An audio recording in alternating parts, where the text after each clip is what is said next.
Para esta tercera ponencia tenemos gratamente aquí a Alejandro Gamboa.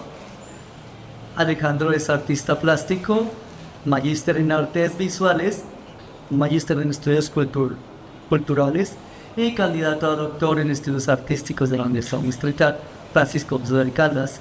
En la actualidad ejerce como docente de la maestría en estudios artísticos de nuestra universidad aquí en Bogotá. Sus trabajos de investigación son un análisis de las articulaciones entre prácticas artísticas, discurso y poder simbólico.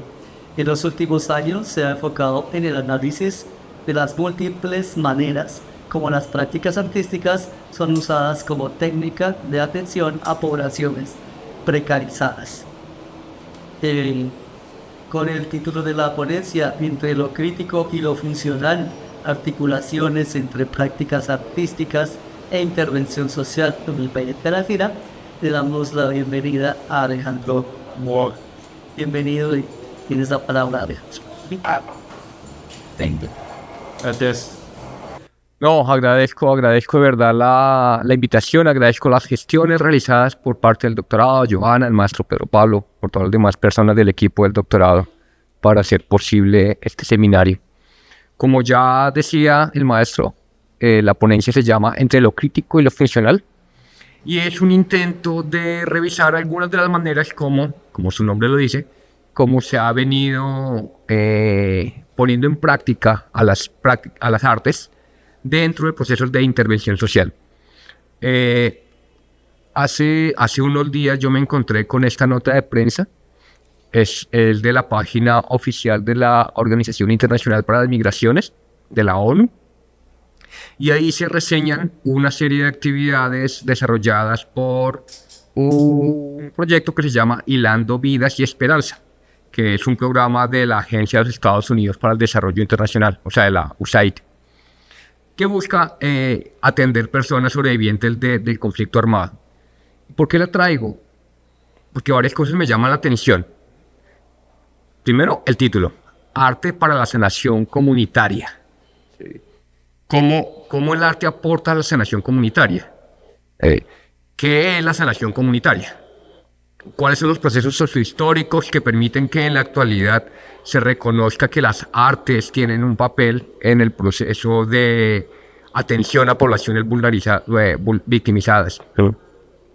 Y sobre todo me llama la atención porque siento, y lo voy a tomar como una introducción, punto de partida, que la noción de arte para sanación comunitaria está funcionando casi como un axioma, como una ratificación de un sentido común que parece repetirse día tras día, en donde las artes se mencionan como el espacio de encuentro, las artes como la estrategia para acercarse a poblaciones, como la manera de tramitar el trauma, como el medio de reconstruir el tejido social, etcétera, etcétera, etcétera. Una serie de expresiones que son usadas siempre para referir esas posibilidades de las artes como forma de intervención social. Entonces, en esta ponencia intentaré problematizar ese sentido común, intentaré problematizar esa manera como se menciona que las artes son la vía más adecuada para ese ejercicio. Este es un pequeño fragmento de la nota de prensa que les estoy mencionando. No la voy a leer completa, ustedes la van a ir mirando. Voy a estar volviendo frecuentemente a esta misma nota de prensa. Pero por el momento quiero aclarar que en esta ponencia lo que intentaré entonces es problematizar ese sentido común. Problematizar entendiendo más bien cómo la intervención social, en mi caso, se entiende como esas diversas maneras, como esas diversas acciones planificadas que buscan modificar el curso de la vida cotidiana para enfrentar problemáticas sociales que no están resueltas. ¿Sí? Una serie de emprendimientos ejercidos por organizaciones públicas o privadas, gubernamentales o no gubernamentales, y que las hacen siempre desde determinados juicios de valor. Me refiero, yo estoy aquí intentando analizar aquellas cosas que se hacen con las prácticas artísticas en espacios que están por fuera de las academias de arte. O sea, en la vida práctica, en la vida de la atención a esa gran cantidad de población vulnerada que tristemente en Colombia y en muchos países de Latinoamérica existe. Y me intento analizar especialmente cómo las prácticas artísticas hoy en día son protagonistas dentro de esos procesos de intervención social. Cómo las prácticas artísticas se despliegan como esa herramienta casi que incuestionable que sirve para poner en práctica estos proyectos. ¿Por qué sucede eso? ¿De dónde acá? ¿Cuáles son las argumentaciones? Y sobre todo, ¿cuáles son las implicaciones prácticas que tiene ese tipo de axiomas de sentidos comunes que le asignan un valor incuestionable a las prácticas artísticas? ¿Sí? Para no alargar mucho el cuento, voy en esta ponencia a hablar de artes como intervención. Pero cuando hablo de artes como intervención me refiero a prácticas artísticas usadas en procesos de intervención social. Voy a hablar de tres cosas. Primero, de la reconstrucción. Voy a hacer una rápida esbozo de una reconstrucción de cómo las artes como intervención se han desarrollado en América Latina. Por otro lado, quiero hablar de algunas de las derivas, como esto ha venido sucediendo en el tiempo más reciente. Y por último, quiero hacer algunas reflexiones sobre los modelos de subjetivación que considero que se están desplegando en este proceso. Y todo eso, como decía, para problematizar los marcos de sentido sobre los que se justifican estas prácticas de artes como intervención. Esta es la primera parte.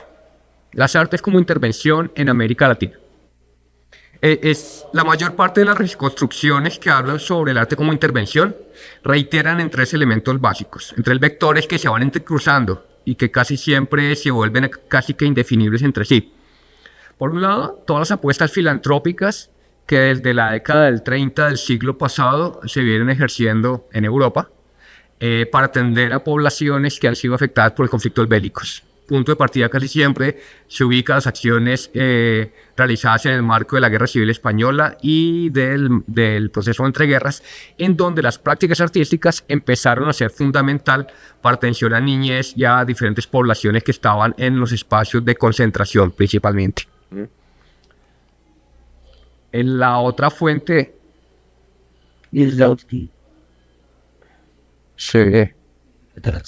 Ya. Otro de los vectores fundamentales pues, son los desarrollos que en el mismo periodo histórico se estaban alcanzando en torno a la noción de los usos de las artes dentro de la escuela nueva. Los usos de las artes dentro de la escuela nueva son una cantidad de posturas que intentan reconocer cómo las artes son un lugar privilegiado para desarrollar formas de experiencia en el marco de entender la experiencia como la forma básica de ejercer procesos de aprendizaje. ¿Sí? Nombres muy conocidos como Dewey, bueno, y otros que vinieron posteriormente, se constituye un referente fundamental para justificar el actual papel de las prácticas artísticas dentro de procesos de intervención. Y el tercer factor, claramente, es el del uso terapéutico de las artes. También dentro del mismo periodo en Europa se está formando, el periodo entre guerras principalmente, en donde sistemáticamente las artes empiezan a ser usadas en espacios de curación física y mental, reconociendo cómo en ellas existe un gran potencial para procesar procesos traumáticos que no pueden ser verbalizados fácilmente. No voy a profundizar en esto, cada uno de esos ya implicaría una discusión muy larga. Simplemente quiero decir que son tres vectores que se entrecruzan. Uno revisa cualquier bibliografía y cualquier revisión del caso y siempre están mencionando estos tres vectores. Pero lo que yo quiero decir es que en Latinoamérica el asunto no es tan así. O más bien, no se puede circunscribir la construcción de las prácticas artísticas como intervención a partir solamente de esos tres vectores, sino que en América Latina obedece a una lógica que va circulando de una manera mucho más profunda y mucho más encarnada a partir de una cantidad de acciones ejercidas por una gran cantidad de artistas militantes que estaban en territorio trabajando. Y hablo principalmente de un periodo histórico específico que se conoce como el pensamiento crítico latinoamericano. Bueno, un periodo histórico no, un movimiento intelectual que surgió en cierto momento, que tiene una cantidad de vectores que tampoco voy a tratar aquí resumir, donde se encuentra muy conocido la teoría de la dependencia, la educación popular, filosofía de la liberación, teología de la liberación, psicología de la liberación, todos ellos con una perspectiva claramente antiimperialista, con una perspectiva radicalmente emancipadora. Pero lo que quiero señalar es que dentro de todos estos movimientos de pronto están caracterizados por una apuesta epistemológica común. Una apuesta epistemológica que se basa en una perspectiva intercultural y situada el conocimiento, o sea, que reconoce saberes locales y que reconoce cómo en esos saberes locales se ponen en juego perspectivas propias de la construcción de realidad y en una fortísima articulación entre teoría y praxis reformadora. O sea, más allá o además de esta perspectiva emancipadora, se concreta en una apuesta epistemológica basada en generar conocimiento desde lo local y generar conocimiento a partir de lo que estaba aconteciendo ya por las comunidades del territorio. Y lo que intento señalar es cómo esta perspectiva epistemológica ve en las prácticas artísticas un elemento fundamental. Ve en las prácticas artísticas un elemento fundamental, ¿por qué? Por un lado, porque en las lógicas propias de la investigación-acción participativa, entendida no como un método, como bien lo decía Falborda cada rato, sino como una perspectiva nociológica, política y ética, casi que como una forma de vida y de sentir y pensar, y no como un método, como a veces se lee en la actualidad. Y en la vía de la psicología comunitaria, muy hermana, aunque un poquito anterior la psicología comunitaria, se empieza a reconocer cómo es necesario encontrar formas de articularse con las realidades locales de las comunidades.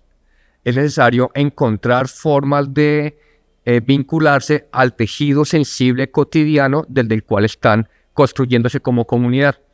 Y algo que es clarísimo en Latinoamérica es que eso lo hacen las comunidades a partir de prácticas artísticas. ¿Sí?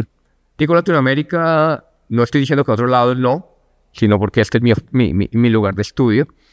¿Qué hace la gente en Latinoamérica? Baila, canta, hace fiestas, coplas, festivales, ¿sí?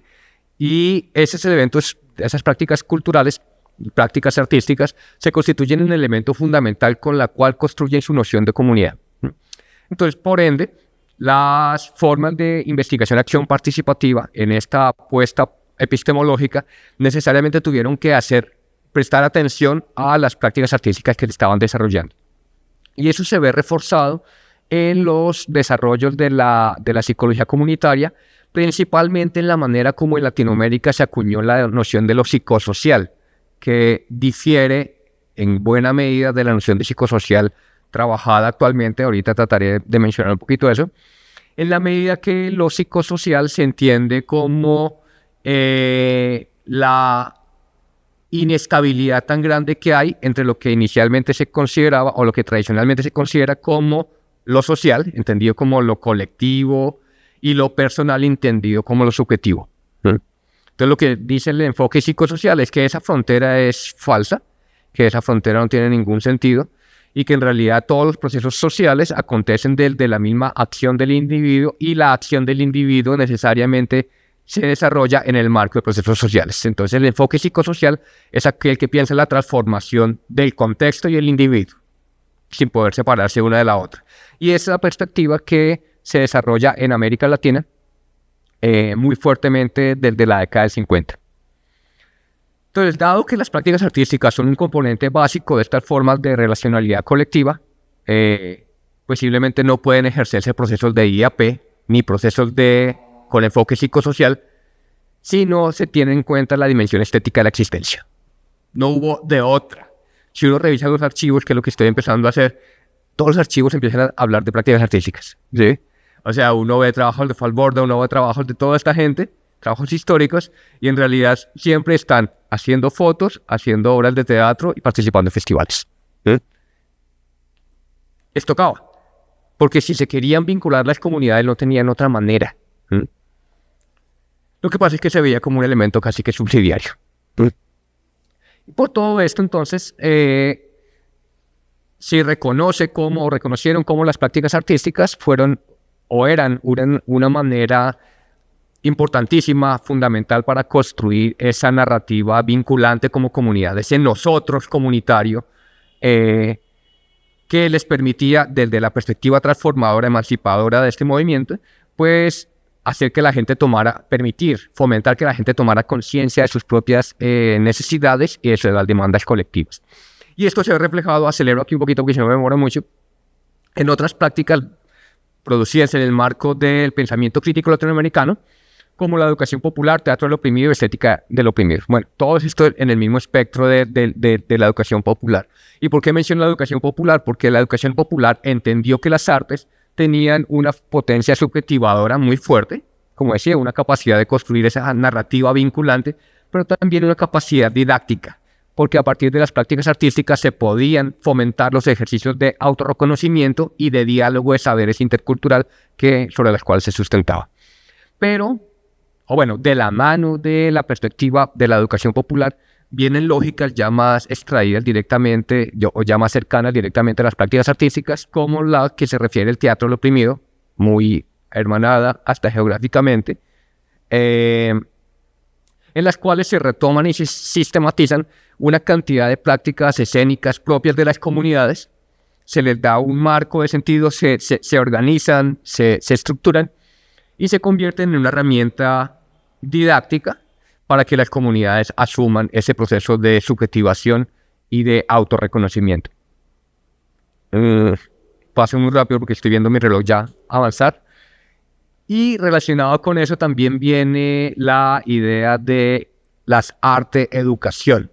Pero no es la misma noción de arte-educación de Dewey y que estamos hablando de la escuela nueva. Es una versión muy vinculada más a la educación popular, en donde, si bien se reconoce la experiencia, al igual que Dewey, como elemento fundamental para el proceso pedagógico, se le da un papel especial al pensamiento sensible como esa forma activa de construir sentido. Llama la atención cómo la noción de pensamiento sensible viene en Latinoamérica en gran medida de allá. Así también se nos haya olvidado después. Boal tiene libros donde plantea el desarrollo del pensamiento sensible. Ana Mae Barbosa, y otros autores que están, desde Brasil principalmente, de lo que he podido recoger, están tratando de entender cómo lo sensorial y cómo la sensibilidad son una forma fundamental de construir conocimiento del mundo. Y ya todo esto se va derivando en algo que a muchos nos costó un poco reconocer, pero que es evidente, y es la Iglesia Católica. La Iglesia Católica fue la que llevó todo esto adelante. La Iglesia Católica, que se veía vista en ese periodo, se veía enfrentada a una disyuntiva muy grande, ¿no? Y era la disyuntiva entre ser un arma antirrevolucionaria, de una cantidad de grupos católicos que buscaban atender población para evitar la influencia del movimiento socialista y del movimiento revolucionario, y aquellos movimientos católicos que, lo contrario, querían vincularse al movimiento social para fomentar y acelerar el proceso revolucionario. Pero el asunto es que, sea con una perspectiva o con la otra, todos buscaban vincularse a la gente. ¿Sí? Era la manera del periodo. Sea de izquierda, o sea de derecha, o sea de una forma o de la otra, todos necesitaban vincularse. Y dentro de eso, pues obviamente las prácticas artísticas pasaron a ser fundamental. Principalmente en los trabajos de pastoral juvenil, pero también en algo que estoy empezando hasta ahora a indagar, en la manera como se instaura el esquema de la redención como el marco de sentido básico sobre el cual se da la manera de entender las prácticas artísticas. Es decir, las prácticas artísticas se les dio un papel fundamental y es objetivar la aspiración a la redención. O sea, las prácticas artísticas tienen un papel en la medida que ilustren el camino para llegar a la redención.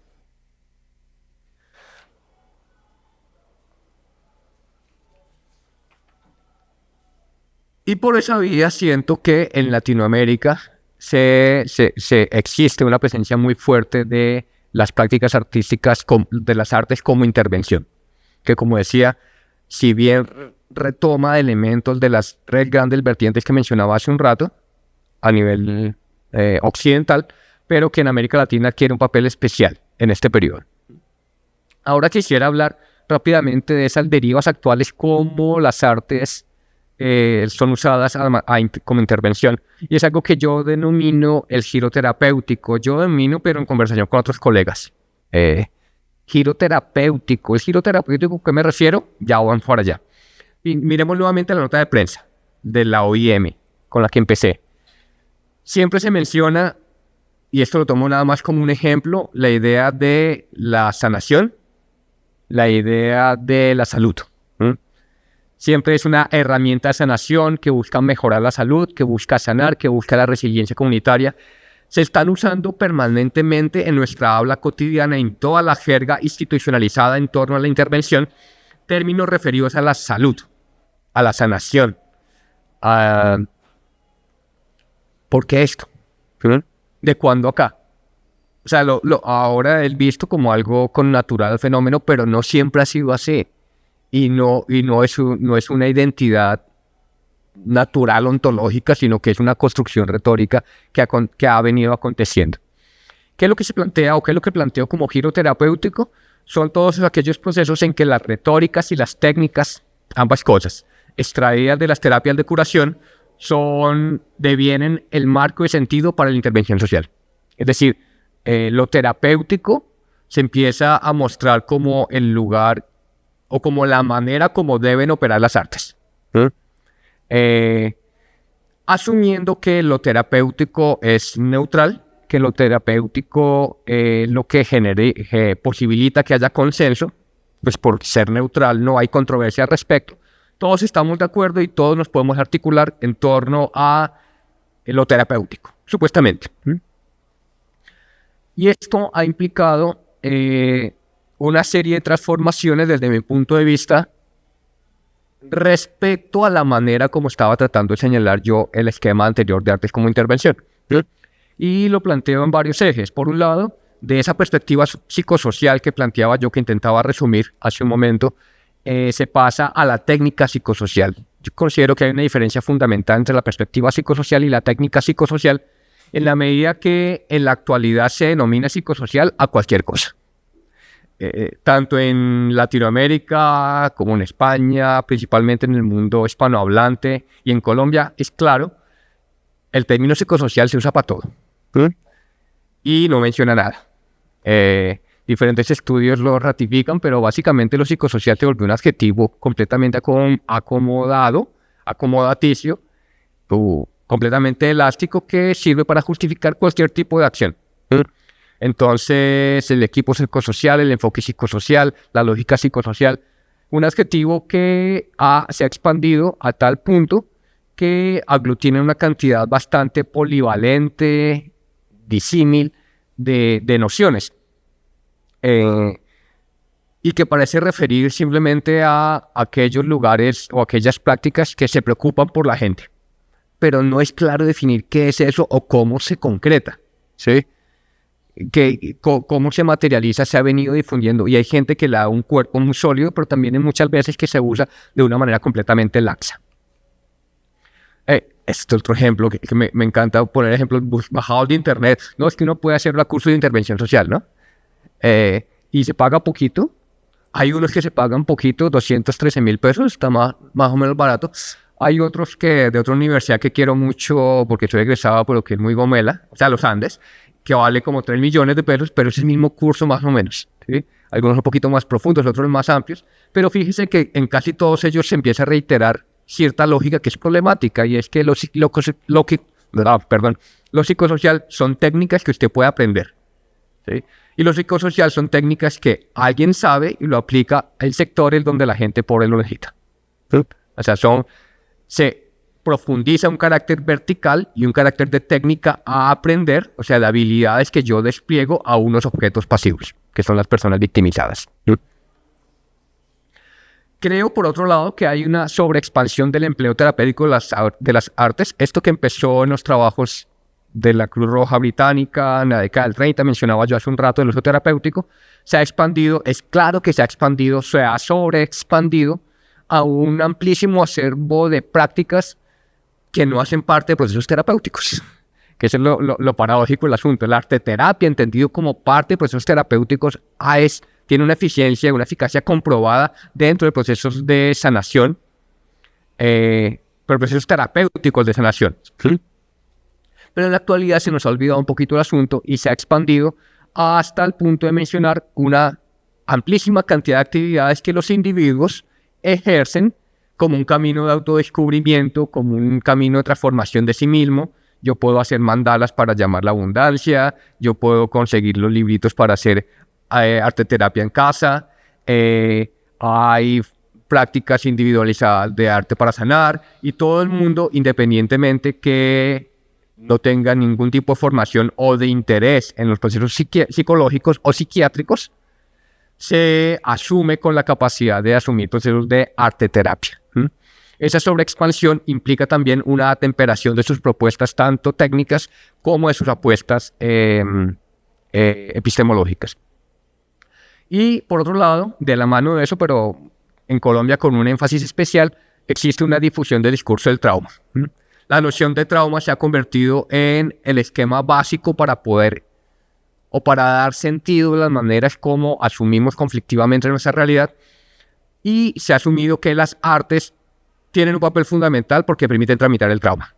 Eso obviamente entresacado de muchas lógicas del arte terapia, pero se reconoce que las artes son una vía muy efectiva para poder verbalizar elementos que la intensidad del evento traumático no permite que sean procesados por mi psiquis. Entendible, por supuesto.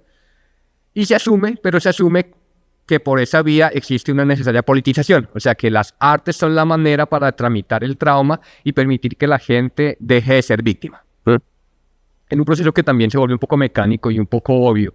Pero se critica, y me sumo a esas críticas, se critica que esta sobreexpansión de la noción de trauma también tiene unos problemas, y es que al convertir todos los fenómenos sociohistóricos en equivalencias de hechos traumáticos, se está perdiendo un poco en la capacidad crítica para entender los fundamentos del por qué suceden esas situaciones traumáticas.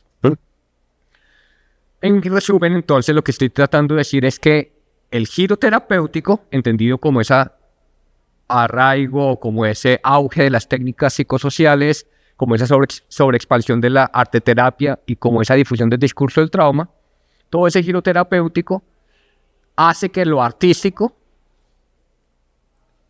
esté perdiendo esa condición subjetivadora y se convierta básicamente en técnicas participativas. Cuando hablo de técnicas participativas me refiero a técnicas para trabajar con la gente.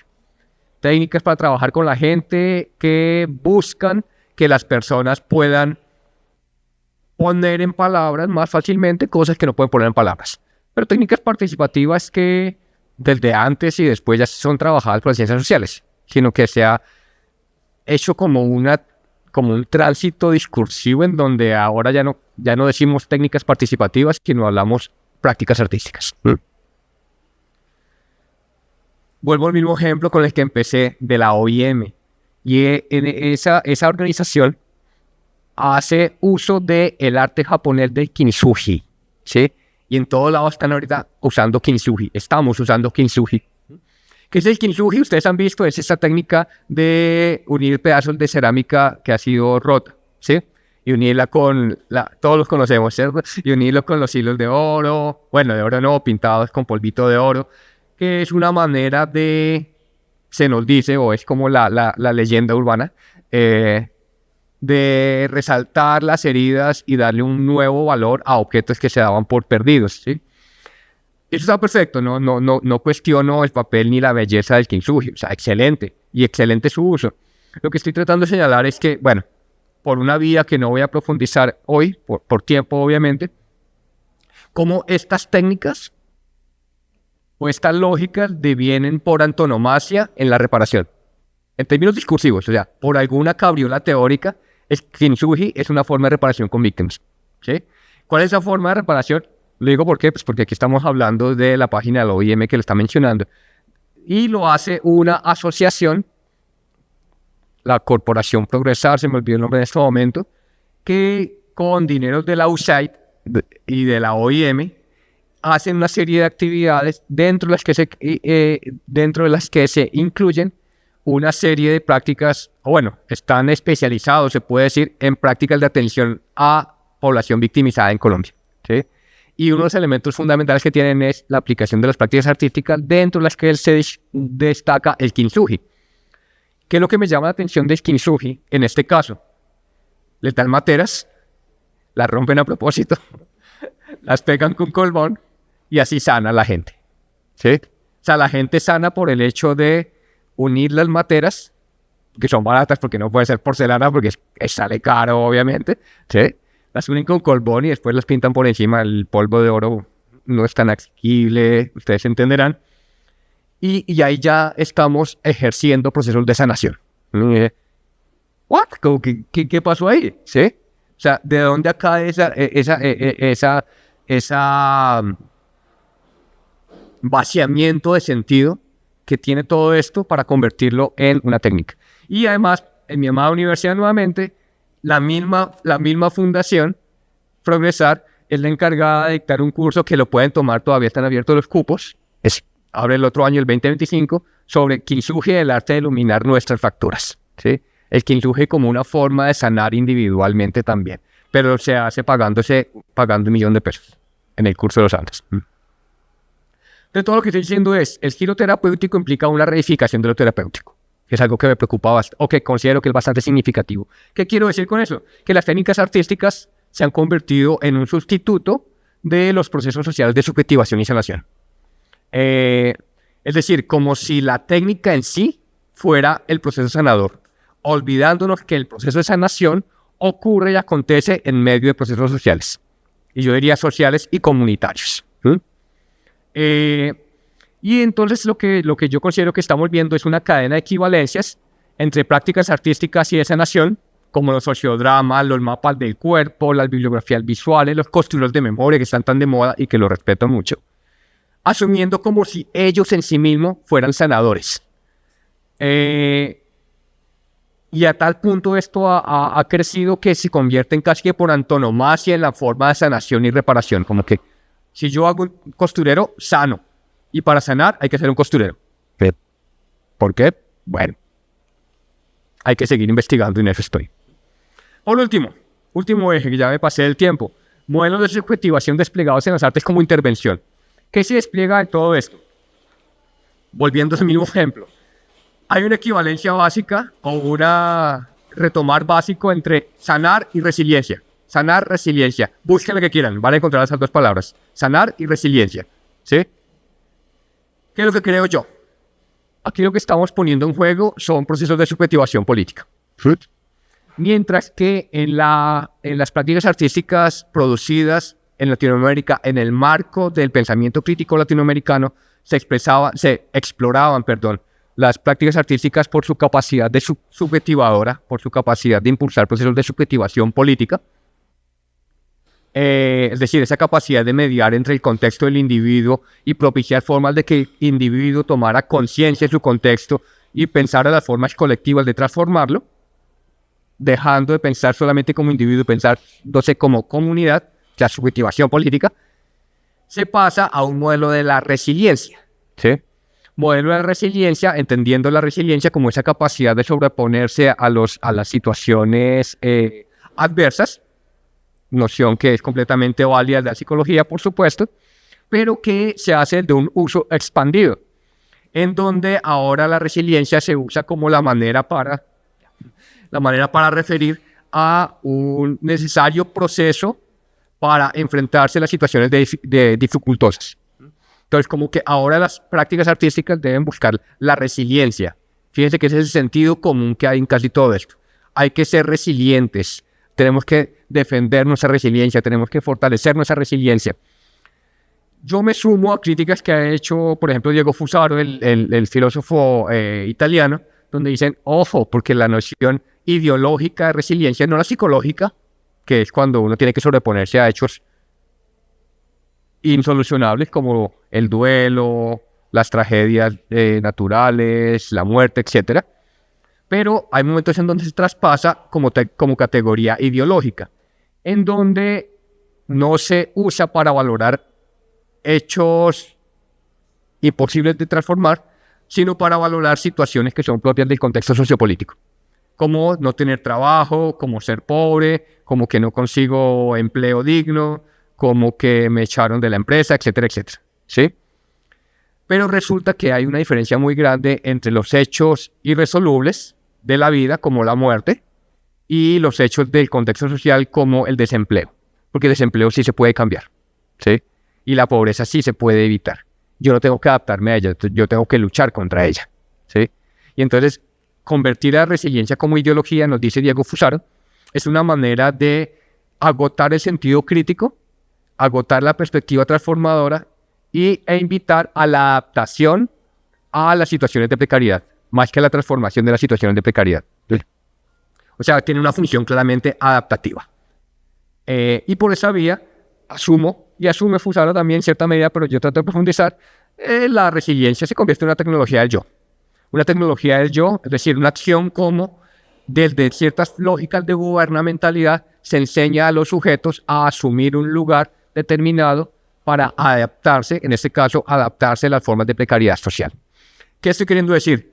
Estamos en una disputa o en un juego entre usar las prácticas artísticas como intervención, pero desde una perspectiva de la subjetivación política, es decir, para entender y aportar a la transformación del contexto, o una perspectiva de la resiliencia, entendida como adaptarse al contexto para poder sobrevivir sin transformarlo. Obviamente, estoy planteando esto como un modelo de análisis, es decir, en la práctica las cosas se van intersecando y se van articulando de maneras mucho más diversas y no hay ninguna práctica que pueda ser solamente una cosa o la otra. Eso también habría que conversarlo mucho más. Pero como modelo de análisis, lo que estoy planteando es que vemos en la actualidad una axiología. Una axiología sustentada en la certeza de que las artes como intervención son la manera más pertinente para alcanzar el estado de armonía y reconciliación que requiere el nuevo contrato moral nacional. Es decir, que las artes son la vía consensual para llegar a un estado de paz, a un estado de reconciliación, a un estado que todos queremos llegar en donde se supere la guerra. Pero haciéndolo de una manera en donde la conflictividad se ve resumida, se ve atemperada y se convierte nada más en un contextual proceso de adaptación a la precariedad.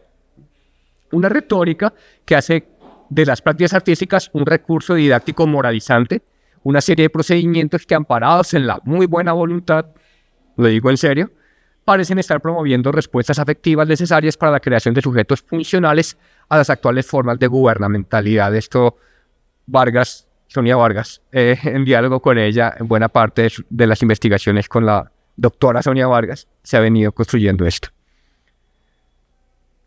Creo que la fortaleza, ya con esto cierro, del pensamiento crítico latinoamericano radicó en su carácter contextual, o sea, en su capacidad de diseñar respuestas específicas a problemas específicos, de dar respuestas inéditas a situaciones inéditas.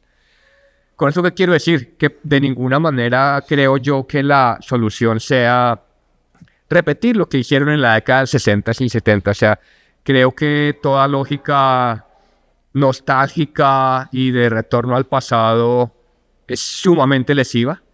Creo que cualquier intento de entonces hacer teatro como lo hacía Boal o de hacer pinturas como hacía Taller Cuatro Rojo es completamente ridículo en la actualidad, porque creo que la fuerza de ellos no radicó en su apuesta estética, radicó en su apuesta contextual, radicó en su disposición contextual y relacional de identificar las necesidades del momento y poder incluir un elemento disruptor en el tejido sensible en el cual se movían. Creo que ese elemento disruptor es el que tenemos que incluir y creo que ese elemento disruptor es el que en gran medida está en juego en las prácticas artísticas como intervención en la actualidad, más allá del lugar común con el que estamos acostumbrados a lidiar. Gracias. Esto hace parte del proyecto de investigación dirigido por el maestro Pedro Pablo, Imaginar Comunidad, Prácticas Artísticas como técnica de construcción comunal. Muchas gracias, Alejandro. Creo que hay un comentario de... Puedes pasar acá. Yo tengo un comentario también. Y si hay alguna pregunta, por enviar pues a través. Bueno. No, yo tengo como un comentario y una pregunta. El primer comentario, pues el comentario tiene que ver con Pues realmente eso está muy ligado a esta idea de esas nuevas prácticas estoicas, el nuevo estoicismo. Cuando hablamos de las técnicas de resiliencia, que son técnicas de adaptabilidad, es como cuando, pues yo que hablo desde el fracaso, cuando el coach te dice a ti, no, pero soporta, o sea, tienes que soportar, tienes que ser feliz con lo poco que tienes, tienes que asumir que la vida es dura, resiste, ¿no? Todo ese asunto, ¿no? Y muy lejos de lo que era el estoicismo, obviamente, el clásico estoicismo. Sin embargo, como esta mirada estoica está muy ligada a esta idea, esas técnicas de resiliencia, como de adaptabilidad, que finalmente, como dices tú, pues buscan es como reforzar esta subordinación todo el tiempo, ¿no? Es algo muy comentario como esa relación y relacionado un poco con lo que yo hago, como esa idea del fracasar por fracasar, o sea, por gusto y de una forma crítica y no fracasar para poder llegar al éxito, ¿no? Que es como lo que le enseñan a uno. Mi pregunta tiene que ver un poquito ligado como con eso, tiene que ver con, a pesar de que entiendo y como tú lo dices, que la investigación está empezando, el análisis está empezando, ¿cómo se asume dentro de estos procesos o cómo asumes tú o cómo ves tú dentro de esos procesos la decepción? Es decir, el grupo de víctimas, una comunidad de personas que vienen a pegar pedacitos de artesanías o qué sé yo, de materas y terminan de pegarlas y pues finalmente, obviamente, no sanan, ¿sí? ¿Cómo se tramita esa decepción al ver que estas técnicas no necesariamente funcionan? ¿Sí?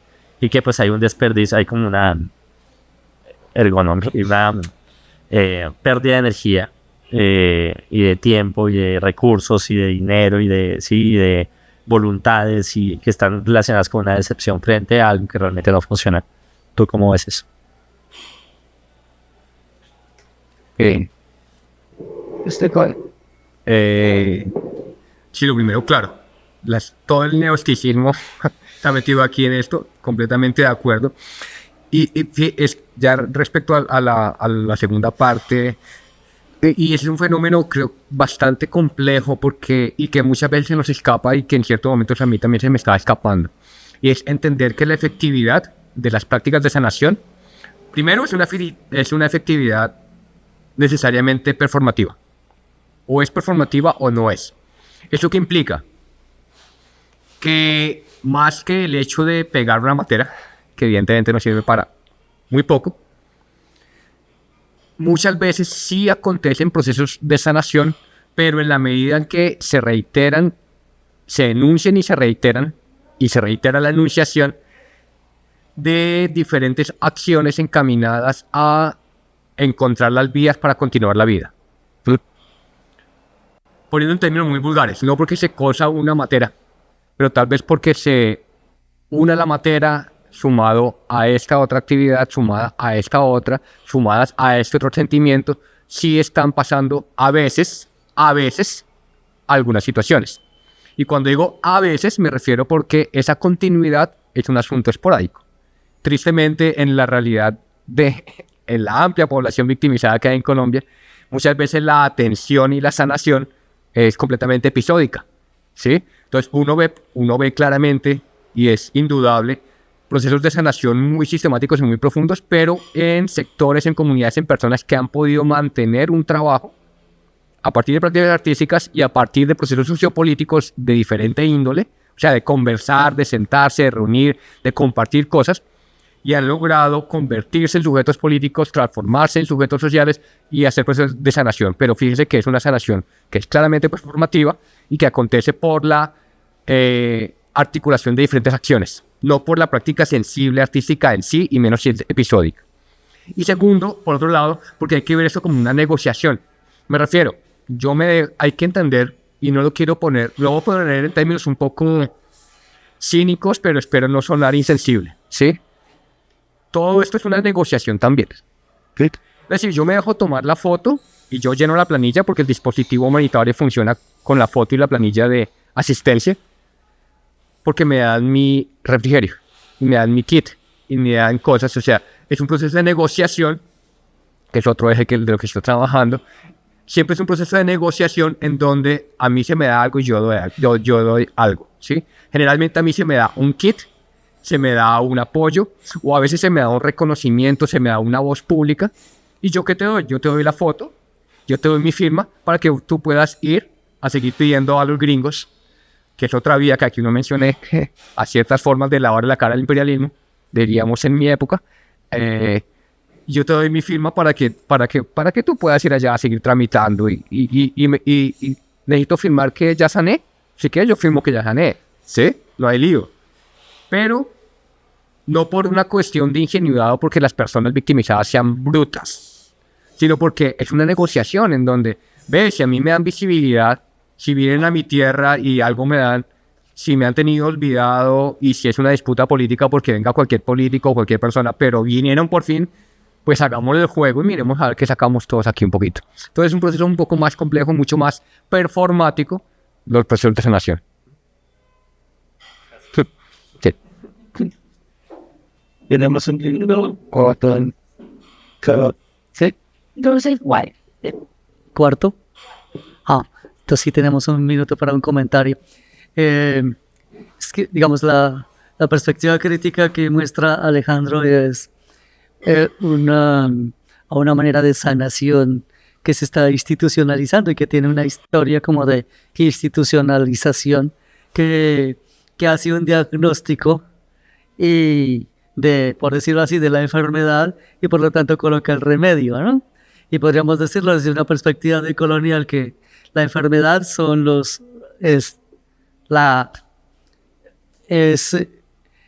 una enfermedad que está diagnosticada por la modernidad, pero que no sana los problemas de la modernidad.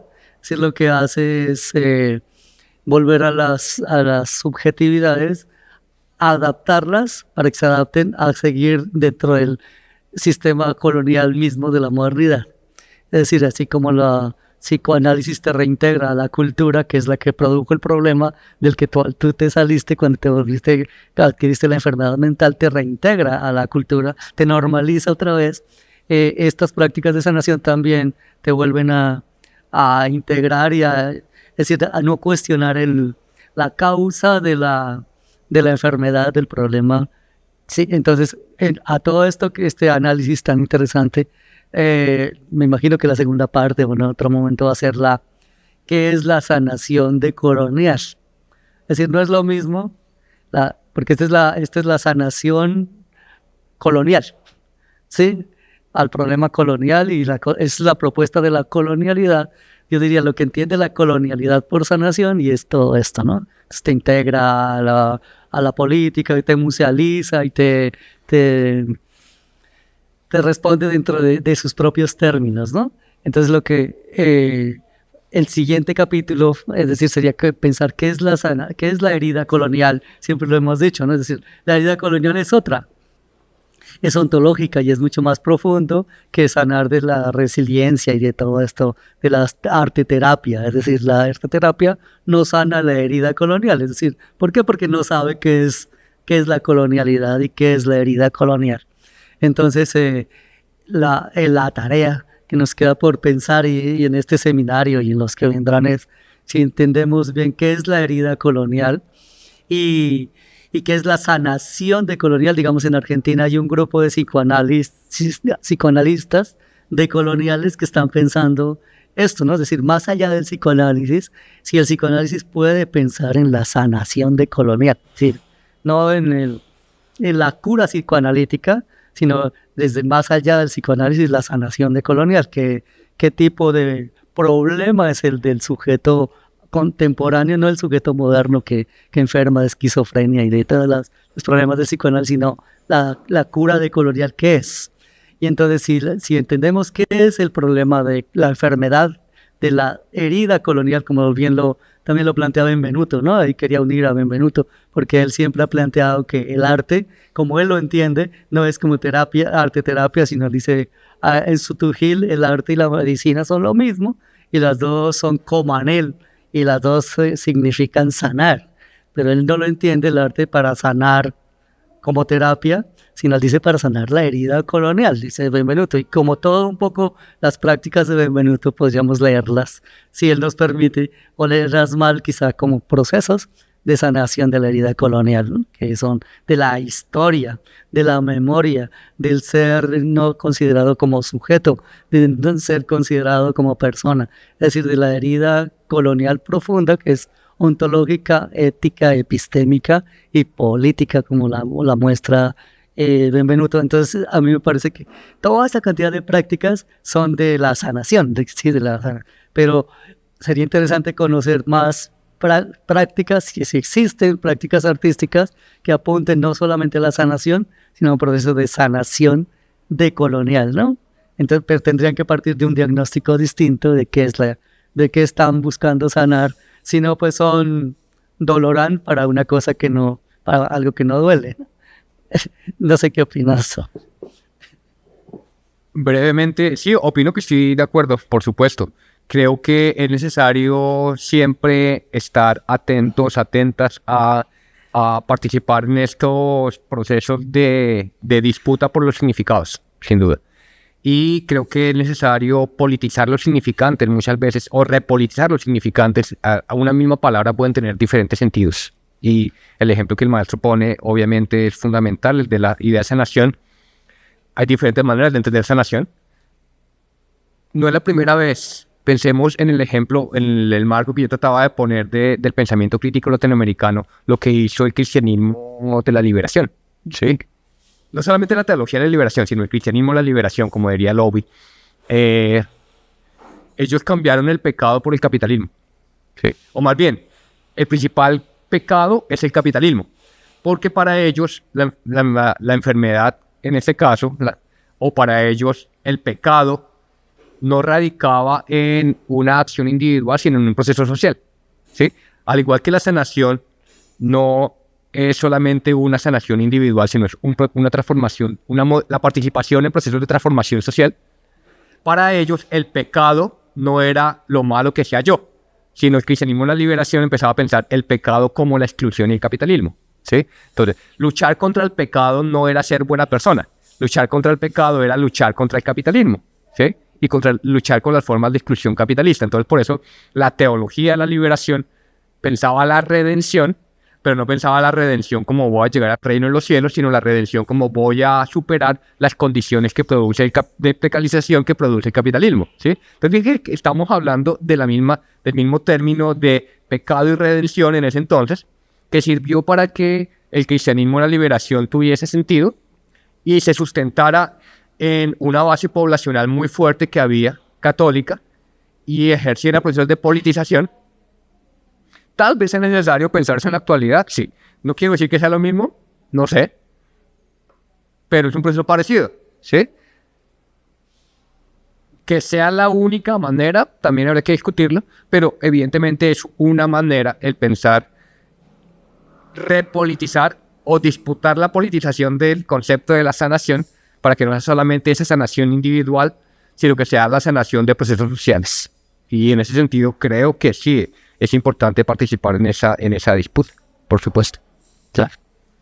Bien, muchas gracias Alejandro, muchas gracias a todos los que están aquí, a los que nos siguieron por YouTube, y demos un aplauso a Alejandro, muchas gracias por tu ponencia, bueno, muy clara. Con esto cerramos esta sesión y nos vemos a las 2 de la tarde para continuar con nuestra cuarta jornada, ¿no? Cuarta sesión de este segundo día del seminario.